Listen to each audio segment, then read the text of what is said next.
smuggling movies illegally, moving from Hungary to Boston, and learning to overcome your fears by doing, not trying. All this and more right now.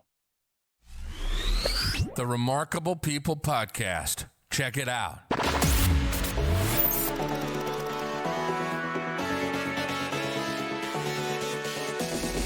The Remarkable People Podcast. Listen, do, repeat for life.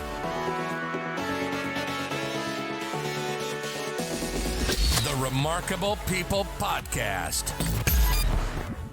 Hello, my remarkable friend. Welcome to this week's episode of the Remarkable People Podcast, the SG Blaise story.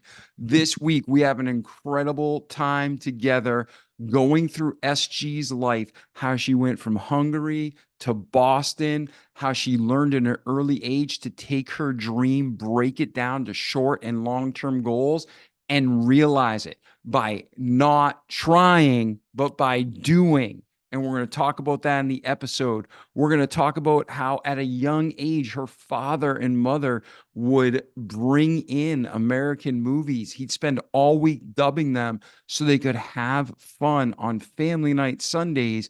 And he would play these movies like Star Wars and Indiana Jones. And these opened SG's mind and changed her life for the better. So we're going to go through the practical aspect of just how we all have dreams and the steps we need to take to realize them, and then being grateful to God along the way. There's so much in this episode. As you're going to see, SG's a remarkable woman, a lot of fun to be with, and she's an author of these great sci-fi books, and you're going to hear more about them in the moments to come. Before we jump into the episode, I just want to thank you again for being here. I know all of our episodes over the last 4 years have different topics and they solve different problems. And as you listen to the whole thing, you'll see like, wow, this wasn't in the title, but I got a gold nugget that changed my life.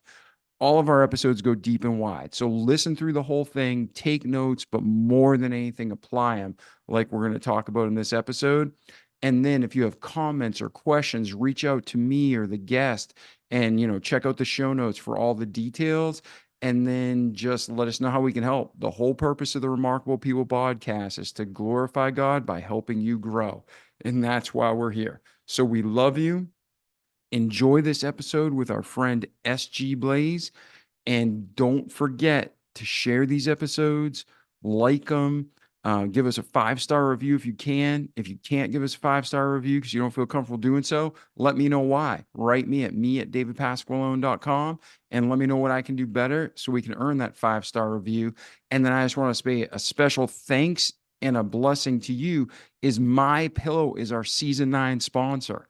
They gave us promo code REMARKABLE. Everything on every order you buy from mypillow.com/remarkable or use promo code remarkable or call up and say, I want to use promo code remarkable, you'll get up to 80% off all of your orders. It's amazing. For as far as I know, there's not a better promo code out there. So go to mypillow.com/remarkable, whether it's a Christmas gift, a birthday gift, or just something special for yourself.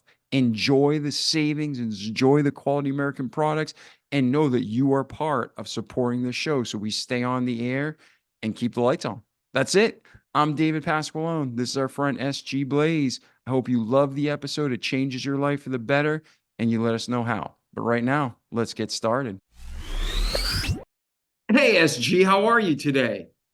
I'm doing great, David. Thank you so much for having me on your podcast. Oh, it's an honor. I'm excited. I know you have a lot of great things going on in your world, and I'm looking forward to sharing that with our audience today. And hanging out together is a special privilege. We've been waiting months to make this happen. So thank you for your patience, and it's an honor to have you here again. Oh, it's a pleasure, and I can't wait to share what happened this year with you. Yeah, let's do it. So this show is all about hanging out and getting to know one another and not just talk about your successes and what you're able to overcome and achieve in life, but we'll break it down into practical steps so our listeners can too. So at this time, we can go chronologically through your life, past, present, and future, or we can just stop at some highlights that you want to feature. But when this episode's over, we have listeners who've been with us for all 4 years, have listened to all 180 plus episodes. for people who are brand new or for our loyal listener base, people who are going to be loyal listeners, right? For everybody listening, if they stay through your episode, what's one thing you guarantee that they're going to learn to be able to walk away with and apply to their life by the end of this episode? They're going to learn how to keep following their passion and see their dreams come true. Beautiful. We all need that, right? To be Mhm. consistent, best abilities, dependability, and stay in the course. So that's great. Well, SG, let's talk about you've come to this place in life, you're making it happen. How did you get here? Give us a little bit of your background, where you've been, because we know that makes you the woman you are today. Good, bad, or ugly, it makes us who we are, right? Absolutely. My background is that I grew up in Hungary. I was born in 1978, 2 months premature. I gave quite a square to my parents because I had prenatal pneumonia and underweight. But that's how I started in life. And also under the second, oppression of the Soviet Union, second half. So my life has been influenced by these events of, had some health struggles. I almost died twice before I reached age 3. We had this fear around what you can say outside, what you can show outside of the house. And the fact that my dad smuggled in Hollywood movies to show it to his children, which was a really big no-no. So I grew up with this atmosphere, experiencing the magic of sci-fi and fantasy, Star Wars movies, Indiana Jones, you name it, but not allowed to speak about it. And then I had a nightmare at age 9 that started me on my writing journey. Of course, it wasn't a clear-cut path with many twists and turns, but that's one of the pivotal moments in my life. Okay, we'll talk about this. If it's a pivotal moment in your life, what happened with that nightmare? It was lucid dreaming. I didn't know that's what was happening. Basically, I grabbed control of that dream and I became the hero trying to save my little brother from this spider creature who was attacking us, and the parents were not home. And I went from being very scared to being courageous and fighting it, and of course, saving the day. And when I woke up, I had to write it down. So I wrote it down, and the next day I asked permission from my teacher to read it to the class. And it was a phenomenal feeling. They clapped, they were laughing at my jokes, and I got hooked. And I knew I wanted to be a writer, but I also knew around age 10 that to be a writer means you have to have a strong job to support your writing habits. So I created a short-term and long-term plan so I would be able to get to my dream. And it was very simple, get to a good college, have a good job. That was my long-term plan. And short-term was to do your homework, study, go to school. And we had to do entrance exam for my high school, right? Because that was at the time the method. So I had to prepare to enter to a really good high school.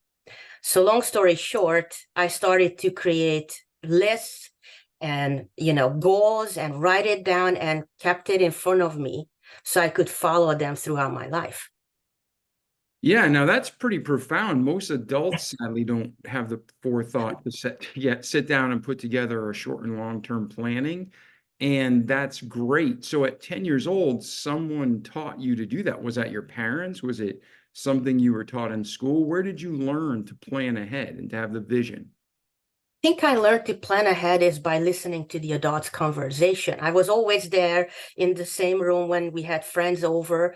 And, that was the only time when people were allowed to really speak freely, is when they were together. And it was a short, gathering. So they trusted each other to share their deepest fears and what they learned. So I started to collect these little tidbits. And one of the conversation I overheard was about an acquaintance who made it very, very high, only to fall almost to homelessness. And I remember thinking to myself, oh no, if this grown-up who was, in his 40s could experience that, how can I avoid it and not have to experience it? And so I just started to brainstorm and wrote it down.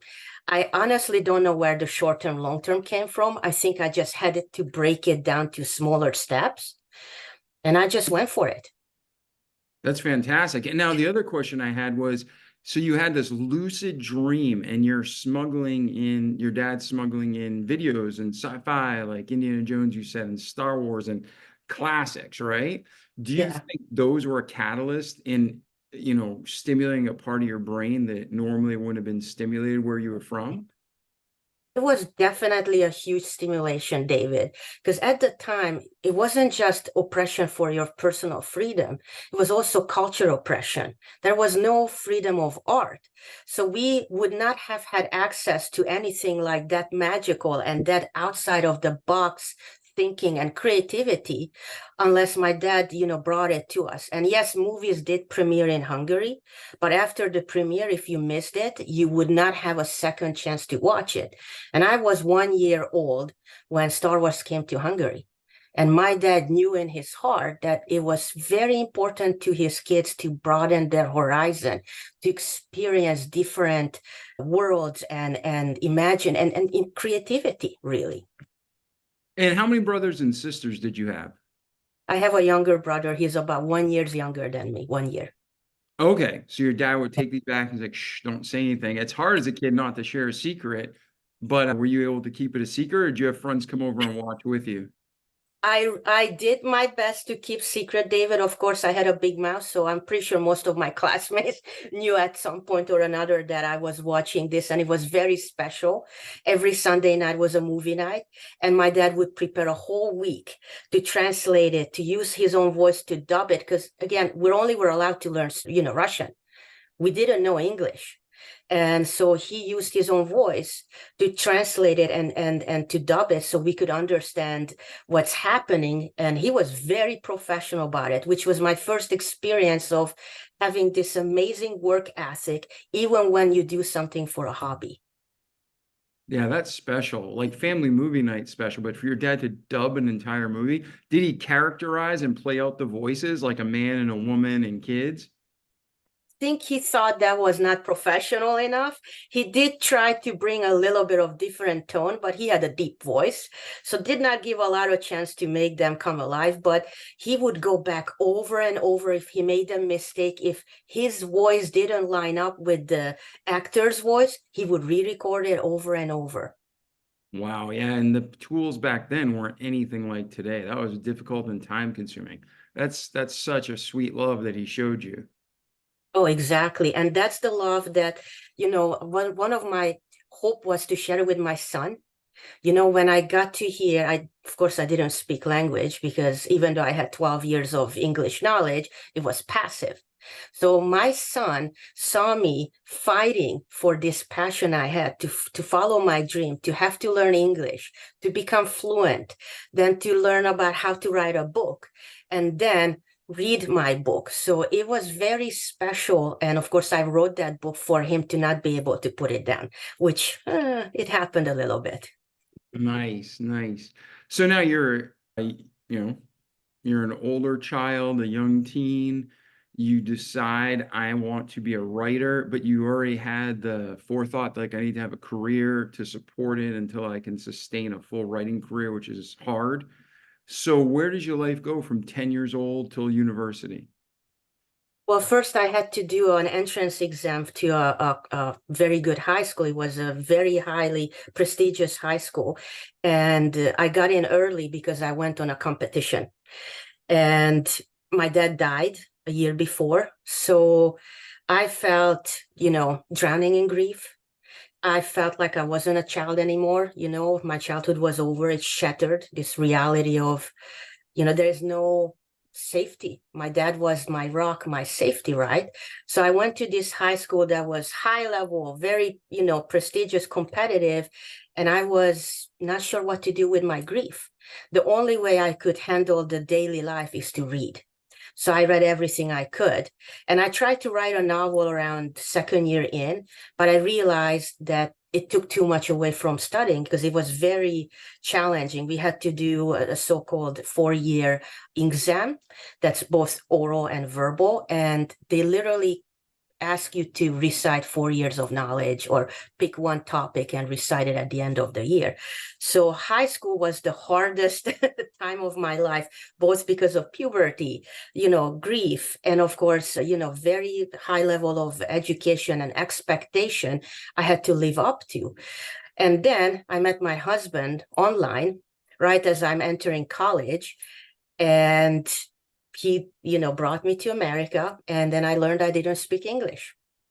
So that was quite a surprise after 12 years of, studying English in school, right after the Soviet Union fell, and go Yeah. figure. So, and let's go back a little bit. Two things about your childhood. How did your dad die, if you don't mind me asking? Was it natural causes? Did he get in an accident? Was he murdered? What happened there? My dad died because he had brain cancer. Oh, okay. So around when I was 12, he had headaches. He went to the doctor, then they misdiagnosed him. And for some reason at the time, it wasn't a tradition to tell the patient of what you really have. So he had a surgery, shaved his head and everything. And he came home from the hospital and they didn't know what to do with him. He actually diagnosed himself because he had his own CT scan in front of him and he figured out what he has. And it progressed very aggressively. There was nothing the doctors could do it. And when he passed away, it felt like it was very sudden. It was very aggressive form, and it happened less than a year. So now, a lot of times when people are really close to their dad or their mom, they have a strained relationship with their other parent. Was your mom and you good? Were you tight, or was it a strained relationship? I'm very fortunate and grateful to say that I had a wonderful relation with my mom, and that helped me to go for what I want. It was interesting because my personality is my dad, but I look like my mom. So because my personality is not as similar to hers, of course, we butted heads as I got older, but she is my biggest supporter, outside my husband and my son. She goes out of her way to make me find time to write, which is a huge self-sacrifice, on her own. And I'm just grateful to have her in my life. Beautiful. Now, you go to your dad passes away. You go to high school. High school for most people is just nuts. And then you go to university, and you said you met your husband online and you moved to America. So before we get to that chapter of your life, what would you recommend? There's people now who've lost their parents, SG, and they're still struggling with it as an adult. And there's people who maybe are, a younger teen right now listening to this. We have listeners from all over the world, all ages, all cultures. What are some of the things that you figured out to do that helped you heal and move past the loss of your parent? What helped me most to move past my grief was two things: reading books and also talking about what happened to my dad. And the more I talked about with friends and family, the more I felt supported and the weight lifted a little bit. But being so young as 13, it still had that, why is this happening? Why me? And also this surreal feeling of school just didn't feel that important because I experienced such a loss that doing a homework was so trivial to it that I really had to force myself to do the daily homework and assignments and just get into the routine of going and following that plan that I had. So I would tell anyone who's young is to allow yourself to grieve. It's going to take time. Be kind to yourself and find a support system that you can lean on. It's not something that you should do alone. Yeah, I think that's good wisdom and very, very important. Talking through your problems, not just suppressing it. And then, not complaining and whining and just sitting in your problems, but talking through them to resolution and then to moving past it. That's huge. So when you're going through this, you found reading to be kind of like an escape, and then you're talking through it. So you're not just escaping, but you're also dealing with it. And as time's going on, how did you get into the online and meet your husband? Were you looking for someone? Did you run into him? Did you have mutual hobbies? How did you guys connect? You would be allowed to go back to just one tidbit for reading before I Oh yeah, answered. 100%, 100%. I was not a reader. I didn't want to read. My dad and I butted head because I didn't want to read. Because he was like, these are great books. They're funny. You should read it. And I refused. So when he passed away, I went to this bookcase where his favorite books were, and I picked that specific Hungarian author, P.G. Howard, who writes parodies, and I read the first book standing by the bookcase.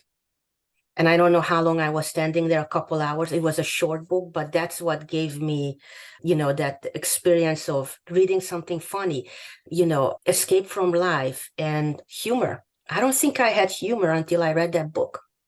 And back to the question, I met my husband online, not because I was looking for someone. I just wanted to talk to someone. And at the time in 1999, the only way you could talk is that you have to have a contact list. So I was searching for someone who was between 18 and 35, who's a man and who lives in USA. That was like a group that you could choose. It was not very specific. I tried many others, but there was no hit, right? So I saw this guy whose name was Alex, just like my dad. And I said, I'm just going to send him a message. Hi, how are you? Would you like to talk? That's how we started. That's crazy. Like now, like back then, I know times were different and you could actually meet people that way. But now it's like Stalker Central to do something like that. You don't want to do that. No, not just that, but after we met, he came to Hungary in summer. We dated a couple of weeks, and then he asked if I would like to go back to Boston and stay a couple more weeks at his place. I said, absolutely. I had zero thoughts of that's not a good idea or that should be red flag, because I got to meet this amazing person who he was, and I knew instinctively I could trust him. So yes, there are red flags. If you're dating someone, make sure you meet them in person and listen to your instincts. Yeah, I mean, until you know somebody at least a year, it's usually not a good idea to make any major life decisions. So I'm glad it worked out for you. But yeah, that's typically not the case. So No. I'm glad you were the exception there. And yeah, following the Holy Ghost is always 100%. Following our hearts can be deceitful. So be careful there, ladies and gentlemen. But SG, so now you moved to Boston. Now I'm from Milford, Mass. I love Boston. I'm 45 minutes away, where I grew up. So I love Boston. I think it's one of the greatest cities in the United States I've been to. How did you like Boston when you came over? Oh, I loved Boston, but I also had my first cultural shock because I come from this small little country with 8 million people to see this big country and big city and multiple lanes of highways. And I didn't know where to look. I didn't know what to do with my hands. I didn't know what was happening. And I'm very visual. So when people tried to talk to me, especially if they had a dialect or an accent, it was like boom above my head. So it was very frustrating for someone who loves talking. Yeah. And then how long were you out here before I've you been here. decided to move permanently? I'm sorry to interrupt you. I was here for 22 years, married for 22 years, and I have an 18-year-old son who is amazing and who is first generation American, who still speaks Hungarian, which I'm very happy to hear. And because both my husband and I were Hungarian, can speak Hungarian. Very nice. Now, is he Hungarian as well, and he was just in the United States, or is he American, just speaks Hungarian because you trained him? He's a first generation Hungarian as well. His parents came to the US, his mom after the Second World War, and his dad right after the 56 revolution. And boy, do we have stories to tell about that. Was a whole craziness right there. So my husband grew up hearing these stories. He learned Hungarian, but there was only one problem. He didn't know how to swear properly in Hungarian Yeah. because they were too polite. So I taught him that. I'm very proud of him. I'm just kidding. No, hey, it's big. I remember when I was little, my mom wouldn't let us speak Italian in the home. She's like, "You're American, speak American." So I always wish I learned Italian too, but I was fluent in the cuss words. She'd yell at me, right? Like I knew all the cuss words. So you came to America and never went back to Hungary? Like, I mean, maybe for vacation, but when you moved to visit, you stayed? That's correct. We only went back once in 2012, which was where another pivotal moment in my life when the idea came to me to write my book series. But no, we wanted to keep going back to vacation. Something was always happening. And I knew that this is where my life was. And my mom, she lives with me. And what more can I ask for? I have everything I need, and I'm grateful for this life I'm experiencing. I thank God every day.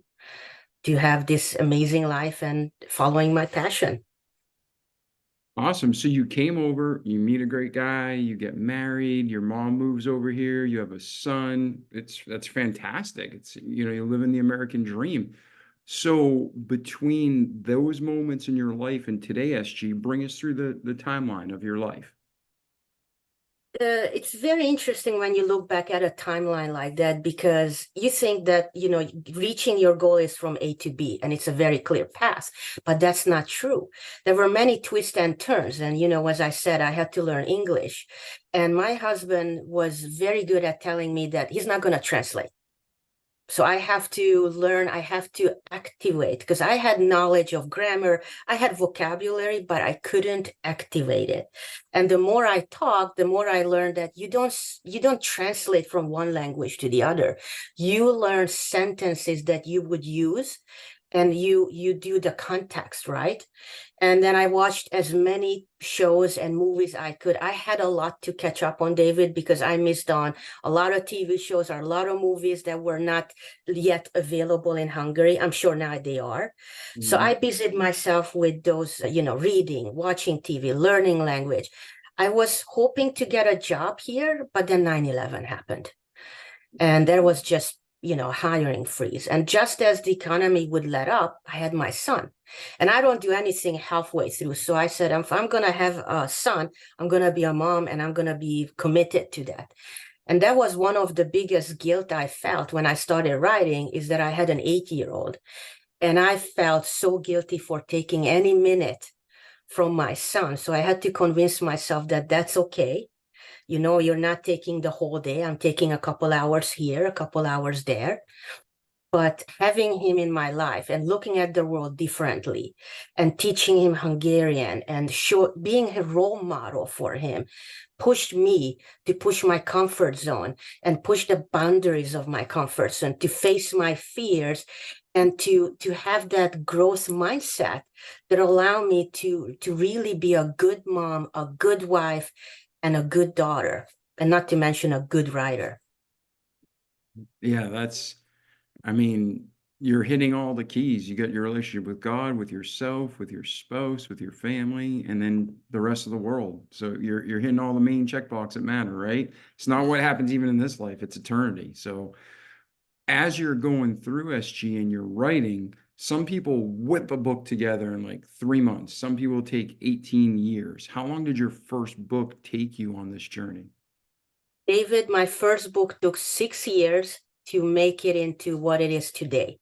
And that's because I had to learn the craft simultaneously, and I refused to have a good enough book in my hand. I was striving for perfection, knowing that there is no perfect, but I'm going to put my best into it. And when I found the structure that allowed me to deliver my art, I leaned on it. I did read and critiques. It's a group meeting where they would help me to understand what I'm, like they would be the first readers, criticizing what I wrote, but in a constructive manner, which allowed me to be open to feedback, which is very hard when it's your baby that everyone is having opinions about. But it was a beautiful group that I went to. And then I kept going to writing conferences, workshops, I read books. And the funniest thing happened, David, of during all this time. I started to become a better person, not just a better writer, but a better person because in order to write my truth, I had to know who I am. And I didn't know who I was. So I dived into pop psychology. I dived into self-help books. I dived into personality tests to understand who I am. And of course, be able to craft realistic characters, right? And it was such an amazing experience to discover what I'm capable of who I am at that point in my life, because that's not who I am today, right? And to go from that personal journey that paralleled my writing journey. When you are writing, most of the time it's some of the most intimate, personal, like vulnerable times. So you like think I have this opus and it's great. And it's like this is amazing. And you're like, you wouldn't show it to people unless you thought it was really strong. And then you show it to people who love you or care or are engaged in helping you with constructive criticism and feedback. And man, it hurts. It hurts when they tell you the mistakes you made and how, wow, this doesn't make sense. And yeah, it's kind of boring. So for our listeners who want to write, let's explore that a little bit, because that's really important. Like you said, you had to grow as a human to grow as a writer. And it's a circle. It benefits everybody. The rising tide floats all boats, right? So how did you learn to accept criticism better so you could become a better person and, more importantly, I mean, a better writer and, more importantly, person? David, I had to learn is that what kind of writer I wanted to be. And I decided early on that I'm going to love what I do. I will not complain about it. I'm going to embrace the challenges, the critiques, because anything that makes my writing better, makes me a better author, is to my benefit.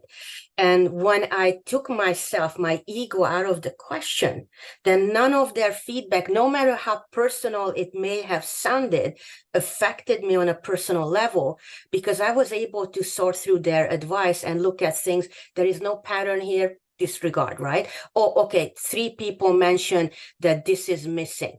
I make note. So I was able to look at it objectively as opposed to personally.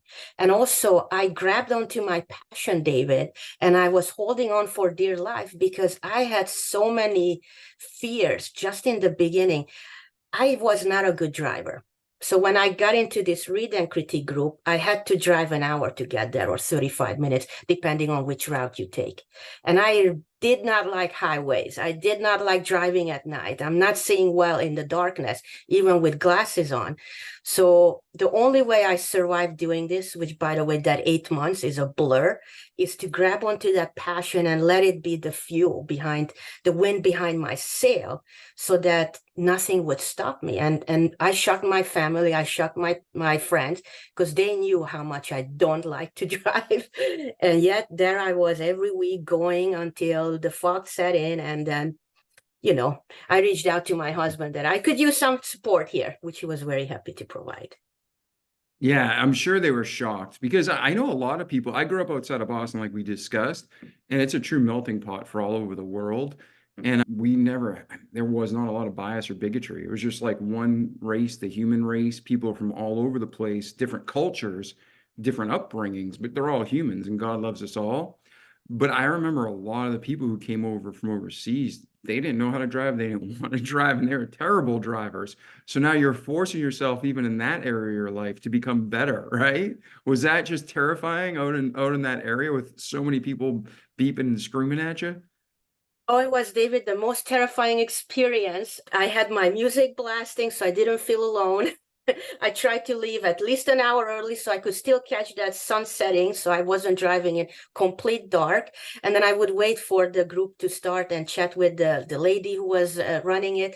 I did everything to set myself up for success. And David, I forced myself to turn my weakness into strength, which I would highly recommend to anyone who's listening, is that don't look at yourself as this is a weakness. Being stubborn may sound like something that could be described as weakness, but if you flip it as a strength, it's willpower, right? Having a vivid imagination may not be a great idea when you're in elementary school because you're not fitting into that box. But when you turn it into strengths, you become an artist, you become a writer, right? So I tried to do that. I tried to teach that to my son. Actually, I don't like the word try. I did my best. Try is passive. You know why? Because there is no try. Do or do not, as Yoda would say. Well, I can prove you, David, how you prove that there is no try. Yeah, oh no, I agree with you, but yeah, go say it. So say, like, you see this, me holding this book, please ask me for this book. May Can I I have that book? may I have that Here book? you go. That's the do, right? Mhm. Okay, ask again, please. May I have that book? No, that's the no. Now, let me show you how there is no try. What is this? I'm giving it to you. I'm doing it. I'm not giving it to you. It falls down. I'm not giving it to you. There is literally no try. Yep. Sorry, I just had to prove it to you. No, that's good for the listeners out there. And there's a great clip that I'm sure you've seen it with your love for Star Wars, or I think it's Return of the Jedi, where Yoda says to Luke, "Do or do not. There is no try." Do you remember that? Exactly. Exactly. That's what I told my son, and that's what he fought me. He said, "Mom, there is try," and I did the exact same example for him. And when the light went out, he realized, he was shocked that there is no try, because otherwise it's hard to explain why there is no try. Sorry, that's my pet peeves. I don't want to take too much time for that. But back to the pushing your boundaries. Another thing that I was very scared of is public speaking. And I thought when I was 10 years old that being a writer means you hide behind your desk, or you're sitting at your desk, you're hiding from the world. They're never going to see you, right? And then I learned that that's not how it works. And these days, today, I have to do Comic Cons. I have to do book festivals. Now, when I say I have to do, I want to do. But it requires engaging with my audience, with my fans, my readers. And I knew that speaking was not my forte. I'm visual, I'm not audio. So the way I conquered that, David, is I sign up for improv, because I knew that I have to go on stage. It was part of the workshop. You had to have one stage time on level 1 and 2 stage time in level 2. So I did that last year. It was the scariest thing to experience. And what a freeing experience to have, that you realize you just have to let go. There is no control in situation. When you let go, you may surprise yourself, and the best thing may happen that you can't even imagine. Yeah, now talk about that. People have all sorts of crazy stats, but you and I are here and our listeners are with us.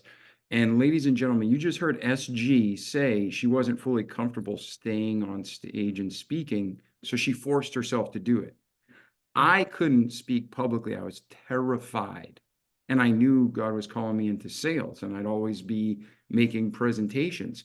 So I'm like, what am I more afraid of than speaking? Singing. So I took a voice class in college and humiliated myself 3 times a week in front of like 28 women and 2 guys, right? So that you talk about busting your ego, right?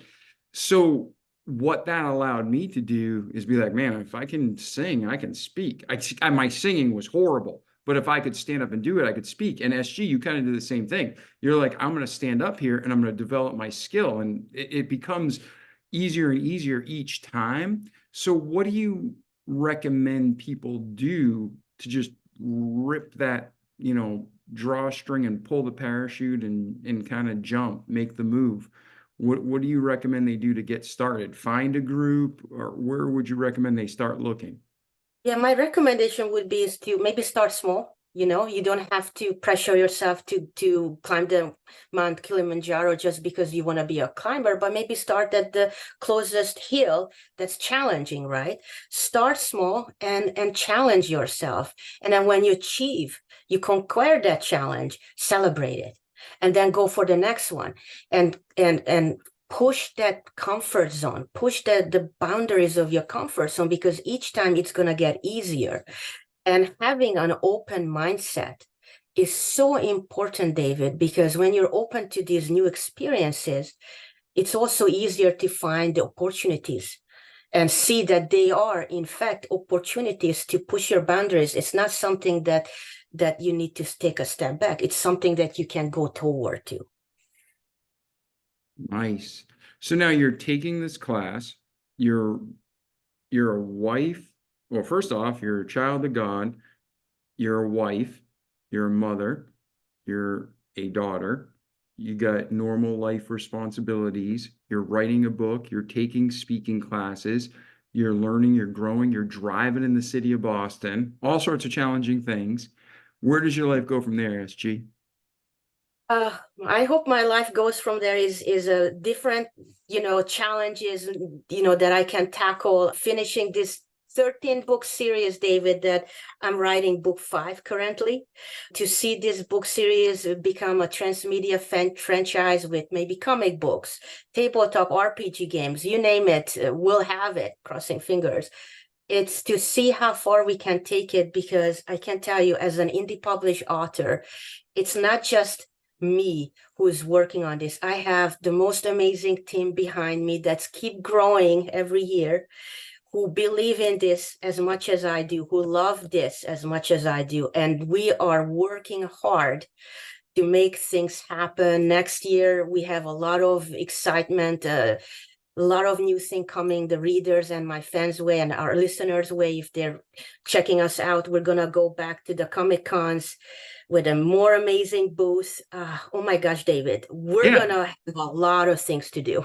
And talk about that. You just had an exciting experience. Talk about your booth at the last one. So David, as we did the Comic Cons, we were preparing for the LA Comic Con booth that we were hoping to have an immersive experience, because I firmly believe, and my team firmly believe, that anyone who comes to us should have an amazing experience. They should be recharged, they should feel inspired, and they should walk away happier than they came to our booth. So we worked on this booth for months to design it, to look at Easter eggs we can place there, to find costume designer, fabricator, cosplayers who will be there. Everything was for our audience to make sure that they cannot walk away without stopping and experiencing this. And the best part, David, the LA Comic Con organizer came to us and presented us with the Best Booth Award. Jaw-dropping surprise. Yeah, and that's massive. Some people don't know what Comic-Con is, so give a quick explanation of what Comic-Con is. And within America, the LA Comic-Con is one of the biggest, if not the biggest, correct? It's definitely one of the biggest. I believe San Diego Comic-Con is the biggest, and then New York Comic-Con, don't ask me, I'm not 100% sure with the order. Comic-Con is basically a convention for fans.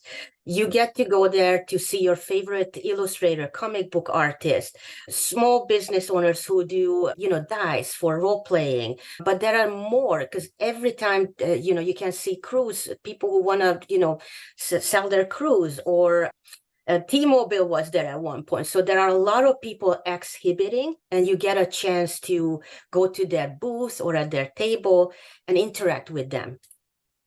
And the stars are there. People are dressed up. They have a lot of fun. I mean, there's a lot going on. It's a huge event. Multi-day too, correct? That's correct. The longest one is the San Diego Comic-Con, and they usually average 3 days. And as you said, the cosplayers, everyone either dress up as something they love, or they watch others professionally make costumes. It is truly a wonderful place because everyone's happy to be there, and you feel that energy. So it's really an amazing experience.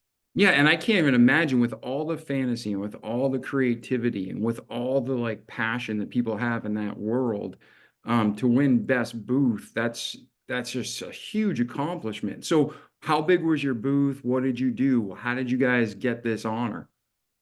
The booth, let's start with that. The booth was, I believe, 10 by 20 or maybe 20 by 20. We kept expanding because the original concept kept growing. And what we did to make it amazing experience is we had TVs built in as windows.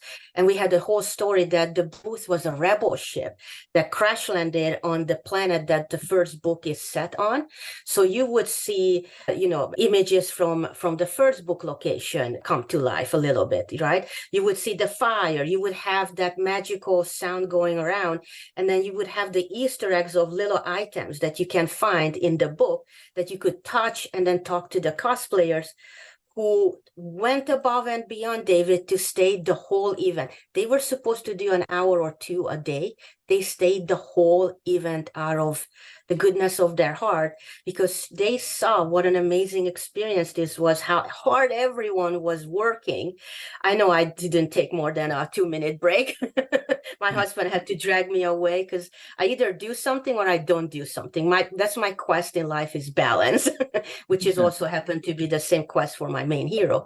And I think because we weren't going for the award, we were going for an experience. I think we're fortunate to have the founder recognize that, and all the people who stopped by, we made their day. They made our day. You see this exchange that's happening. It was such an amazing feeling that I was on cloud 9 for 2 weeks after. Everyone that worked on that project, we were so inspired by this feeling. And this kept going and giving. And I just, I always pray to God. I do gratefulness. I don't ask for things. I'm just grateful for experiencing things, for the health, the life, and opportunities we have. And this was the most amazing gift and experience that I felt happening, outside of personal experiences, which, I don't want to get into, but obviously getting married and having my son, Yeah, the no, usual. no, I get it. That's huge. And then to be in such a creative world. Now, talk a little bit about, you said you have a vision for a 13-part book series, and then Mhm. you're on 5 currently. Is that Mhm. correct? That's correct. So give a quick overview, but I do want to go back before we go on. Easter egg. If you're listening and she's not hiding eggs like for Easter. Easter eggs are whether you're a writer or an artist, little video games is really what popularized it mainstream. But you basically take and hide things within the video game, or you hide things within the art, or you hide stuff within the book, and they're called Easter eggs because when people find them, it's usually the loyal fans find them because they notice like an anomaly. That's an Easter egg. So even our book, we took the podcast Remarkable People and wrote a book out of it, Remarkable People Volume 1, How They Achieved and Overcame, right? And you can too. And we put an Easter egg in there that nobody's found yet, but it's there. So if you're listening and you bought the book, go check it out and find that Easter egg. I'll send you a free t-shirt. But anyways, SG, that's awesome that you could do that for your fans. So talk a little bit about what your book is and who is your fan base? Like how wide is it? Is it within America? Is it global? What's going on in that world?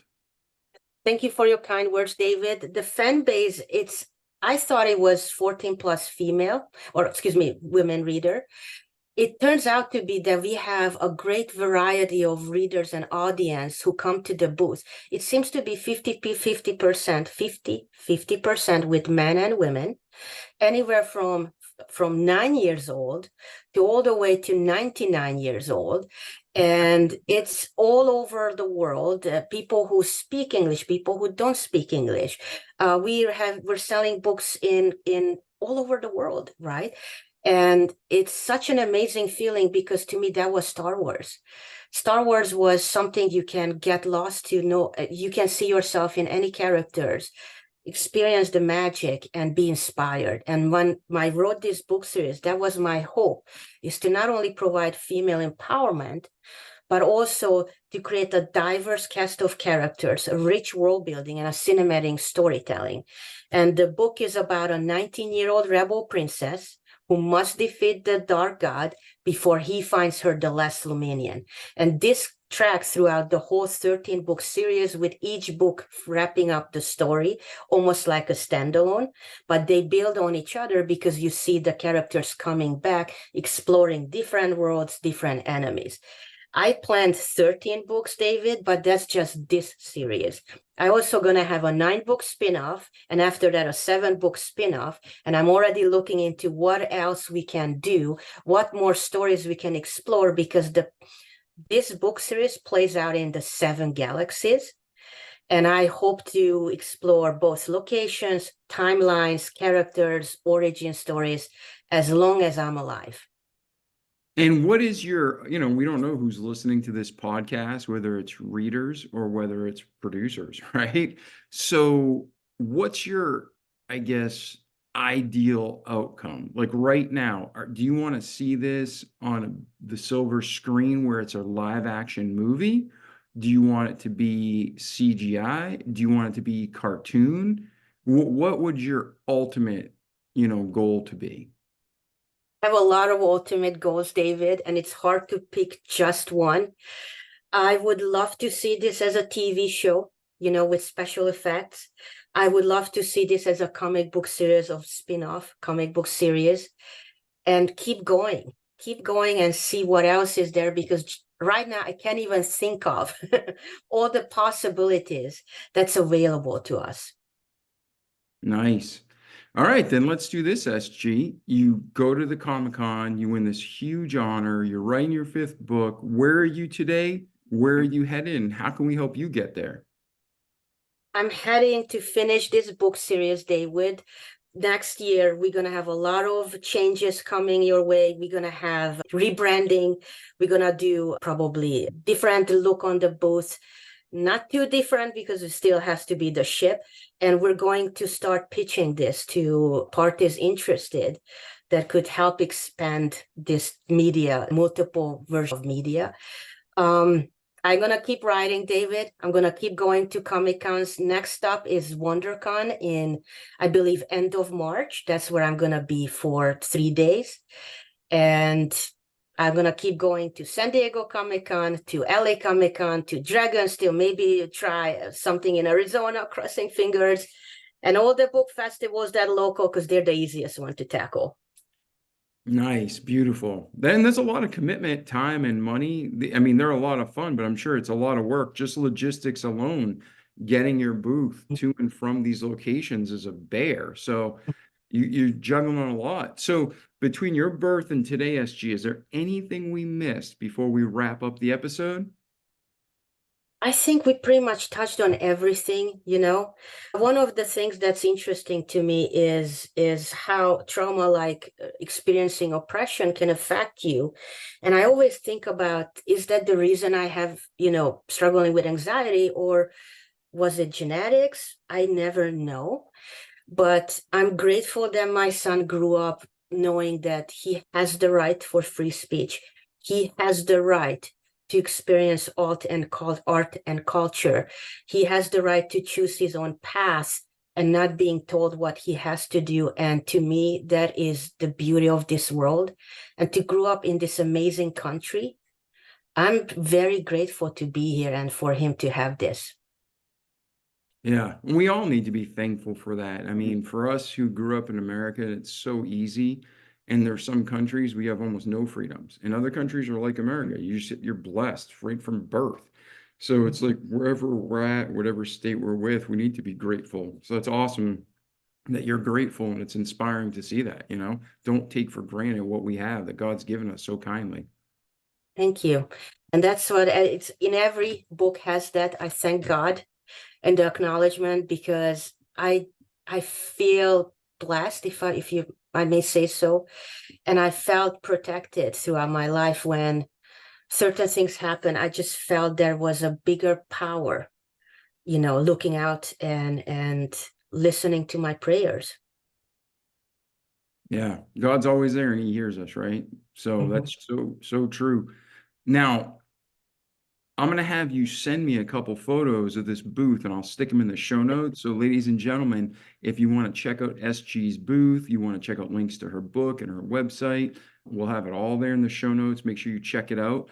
SG, what is, if someone wants to continue the conversation or pick up your books, what's the best place to get them? Is it your website?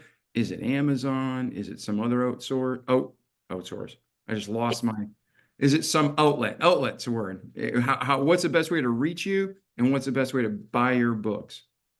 Best way to reach me, David, is through my website. I have my email in my books on the copyright page. I have my website is sgblaise.com. I'm on Instagram, sgblaise official. Try to respond to DMs. Email is always better. And my books are available on Amazon, Kobo, Barnes and Noble, Google, Apple. We have audiobook, ebook, and paperback version.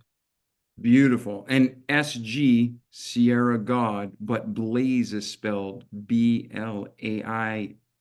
correct?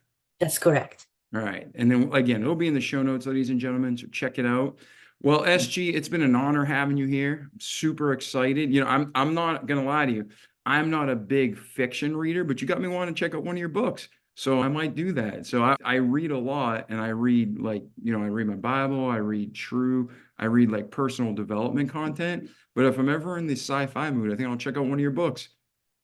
I appreciate your kind words, David, and I'm very grateful for this opportunity and for your support and to be here and able to talk about my books and myself. You are amazing, and thank you very much. Oh, well, thank you. And we are so thankful we had this time to learn with you and grow together. Ladies and gentlemen, like SG said, like Yoda said, like our slogan says, don't just listen to great content, but do what you need to do. Repeat it each day so you can have a great life in this world, but most importantly, an eternity to come. Life's short, 78 years on average.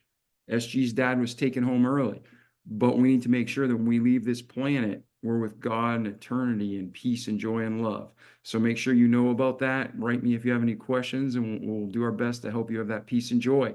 But SG, it's been a true honor. Thank you for being here today. I really appreciate you. Thank you so much, David. All right. And ladies and gentlemen, we'll see you in the next episode. And don't forget, this episode and all of season 9 has been brought to us by MyPillow. MyPillow doesn't have just great pillows. They have sheets and blankets and slippers and coffee and mattress toppers. They have over 250 products. And I can say, God's listening to me now. I use their products every day. So I love MyPillow. It's not just because they're a sponsor, I'm pimping their gear. It's because I truly use it. I truly love it. And it's great value. And if you use promo code REMARKABLE, you get up to 80% off your entire order, every order. So whether it's Christmas gifts or birthday gifts, or you just want some nice stuff for your house, I think they're towels, some of my favorite towels for the kitchen and for the bath. Use them, love them. And with promo code REMARKABLE at mypillow.com, you get up to 80% off all your orders. So you get awesome stuff. You save money doing it. A great American organization is supported, and the Remarkable People podcast is funded. It's a quadruple win. So SG, thank you for being here today. Ladies and gentlemen, thank you for being here today. I'm Dave Pasqualone. We love you and see you in the next episode. Ciao. The Remarkable People podcast. Check it out.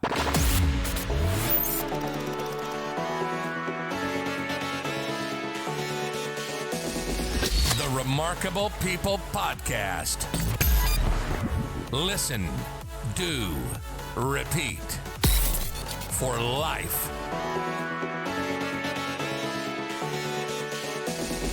The Remarkable People podcast.